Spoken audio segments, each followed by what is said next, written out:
supaya optimal nih Mas, les apa aja sih yang diadain sama Mas Dude untuk anak-anak Mas Dude tuh? Oke, pertama pengalaman anak pertama kedua ya, semua kita terapkan tuh di anak yang ketiga. Komunikasi sama dokter anak itu intens kalau saya.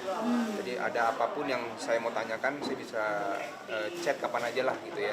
Artinya saya bilang memang dok, saya butuh banyak bimbingan. Kemudian kan yang berikutnya memantau, kita harus tahu nih tumbuh kembangnya dia, misalnya umur seminggu apa sih yang beratnya berapa, sebulan beratnya berapa dan sebagainya. Kemudian imunisasinya itu juga penting sekali. Dan stimulasi-stimulasi yang kita berikan sesuai dengan umurnya dia. 1 bulan itu dia mungkin melihat baru hitam putih aja gitu ya. Stimulasinya apa gitu. Tapi sekarang udah mulai bisa senyum, udah mulai bersuara gitu ya, kayak mau ngomong sesuatu gitu. Terus udah tahu protes kalau dia nggak suka gelap, Aisyah nih ya. Jadi kalau redup remang-remang dia masih oke lah. Itu kalau udah gelap total, dia udah nggak mau tuh. Dia protes tuh pasti. Nah, saya mulai membaca-baca itu sama Ica. Kemudian sekarang saya mulai baca parenting anak perempuan itu seperti apa. Apa sih peran ayah untuk anak perempuan?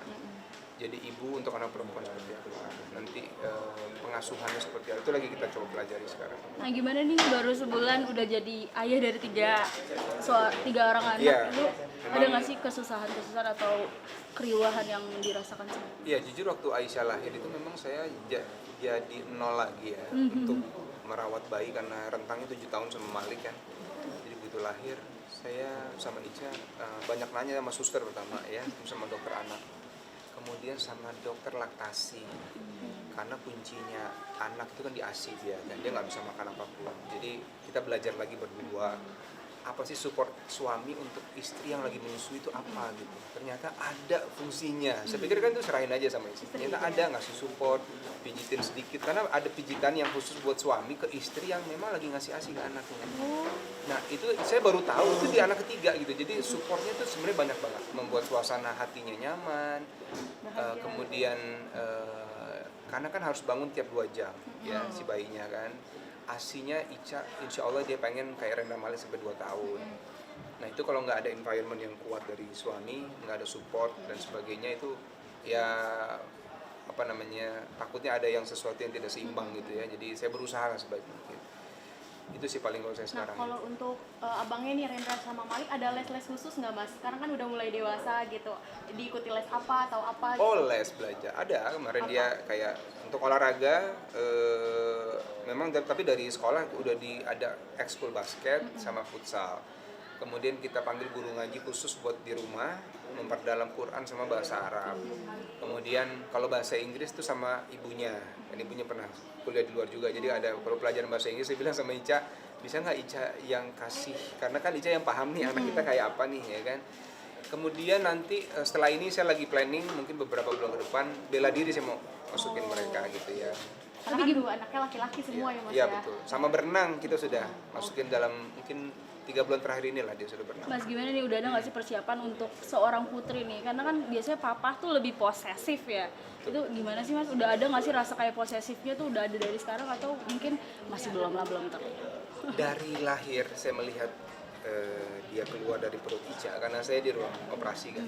Itu tangisan pertama, dokter panggil saya, Pak, sini Pak, ini anaknya. Wah, langsung tuh air mata nggak bisa saya tahan itu. Dan ini putri saya nih dalam hati ya. Saya azanin, koma, terus saya bertanya lah langsung sama teman-teman yang punya anak perempuan nih, kayak Wisnu, kayak abang saya juga punya kan. Terus bertanya juga sama Ustadz Dendri yang kebetulan beliau memang fokusnya kepada parenting. Beda ternyata, ayah anak laki-laki, ayah anak perempuan.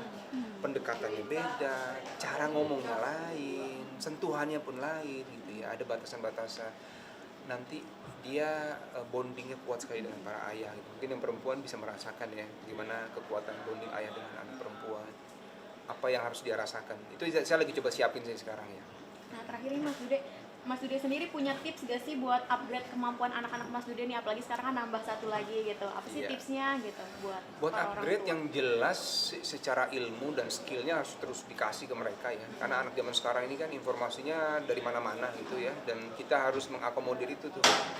oh dia suka ini, misalnya kayak Malik itu sekarang suka banget sama antariksa gitu ya. Jadi dia, ayah Merkurius itu kenapa ya begini ayah, Andromeda sama galaksi. Jadi dia pembahasannya itu. Terus dia suka lihat kalau di YouTube itu sesuatu yang penelitian tentang planet, tentang satelit dan sebagainya. Itu kalau Malik. Nah, akhirnya saya bilang nih, kita bisa nggak ya nanti jalan-jalan bisa ke planetarium. Jadi atau ada buku nggak untuk anak-anak untuk bisa membahas itu ya. Jadi saya coba cari. Jadi apapun yang jadi minat mereka kita support. Kita kasih mereka arahan ilmu apapun. Termasuk sekarang saya pengen juga ngajarin mereka acting sebenarnya. Siapa tahu ada minat di situ. Saya mau ajarin juga mereka. Karena Rendra lumayan dari YouTube ngeliat dia bisa main piano di rumah. Atau di bakat itu ya? Iya, jadi itu cuma Ica kasih contoh, dia ikutin dan bisa sama. Gitu ya. Bahkan lebih cepat dari Ica dia bisa ini. Apa dia punya bakat juga di seni segala macam. Nanti pelan-pelan kita akan coba explore di sana. Nah Mas, aku penasaran nih Mas, seorang putri Mas kan anak zaman sekarang itu anak kecil aja udah dikasih sekolah nih Mas. Iya. Gimana Mas, ada nggak sih tujuannya setelah mungkin beberapa bulan tuh udah mulai masukin ke sekolah-sekolah, soalnya kan udah ada sekolah dari 0 sampai 6 preschool bulan. gitu-gitu ya. Saya rasa sangat bagus sih kalau memang bisa ya. Kenapa? Karena saya udah coba meneliti dan mencari informasi apa sih sekolah di anak yang kelas bayi-bayi itu apa sih. Intinya cuma main mereka, main memperkuat stimulasi mereka, memperkuat sensori dan motoriknya mereka, dan itu emang diperlukan sebenarnya. Ternyata dari sisi ilmu kedokteran nggak boleh ada satu skip metode sensorinya kah atau apapun itu yang skip sama mereka. Fase merangkak aja nggak boleh terlewati langsung jalan, dia harus ada merangkaknya dulu, harus dia merasakan misalnya pasir, ada air. Nah itu kan di kelas itu sebenarnya diajarin itu ya. Saya pikir kalau memang bisa sih sangat baik sekali. Kalau enggak ya di rumah kita coba ajarkan gitu ya. Oke, baik. Terima kasih. Siap, sama-sama. Thank you ya. Sehat-sehat ya. Oke, Hati-hati thank you. di jalan.